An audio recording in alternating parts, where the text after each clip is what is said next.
السلام علیکم ورحمۃ اللہ۔ آپ دیکھ رہے ہیں ٹی ایل پی تیز نیوز۔ چلتے ہیں آج کی ہیڈ لائنز کی طرف۔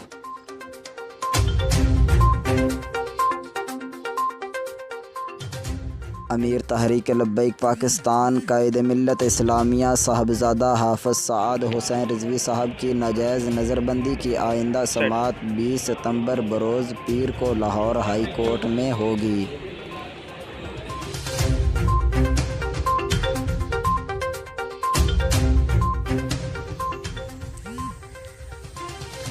خطیب الاسلام علامہ فاروق الحسن قادری صاحب مرکزی رہنما تحریک لبیک پاکستان کو دہشت گردی عدالت CTD کے 2 پرچوں میں جوڈیشل کر کے کوٹ لکھپت جیل منتقل کر دیا۔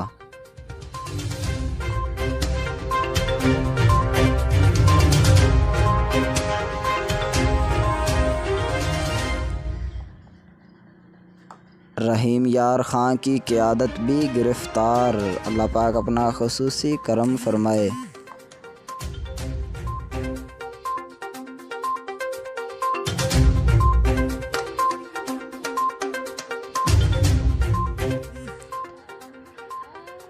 گزشتہ روز سمن والا کی مرکزی جامع مسجد غوثیہ میں تحریک لبیک پاکستان کا اجلاس منعقد ہوا، جس میں خصوصی شرکت علامہ محمد شبیر نقشبندی صاحب اور مقامی علماء کرام نے کی۔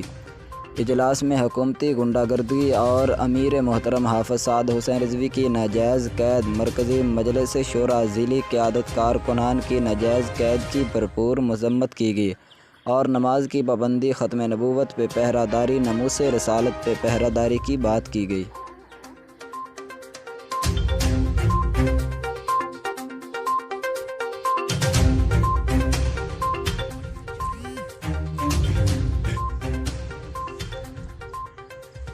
تحریک لبیک پاکستان واقعات وارڈ نمبر 1 سکھ کے انتہائی سرگرم کارکن حافظ خاور شہزاد بھائی کی نماز جنازہ لبیک یا رسول اللہ صلی اللہ علیہ وسلم اور تاجدار ختم نبوت صلی اللہ علیہ وسلم زندہ باد کی صداؤں میں ادا کی گئی۔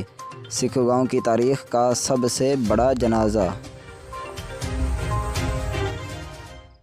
اب تک کے لیے اتنا ہی۔ مزید اپڈیٹ کے لیے دیکھتے رہیں TLP تیز نیوز۔ اگر آپ بھی اپنے علاقے کی خبریں ہیڈ لائنز میں شامل کرنا چاہتے ہیں تو کمنٹ میں رابطہ کریں۔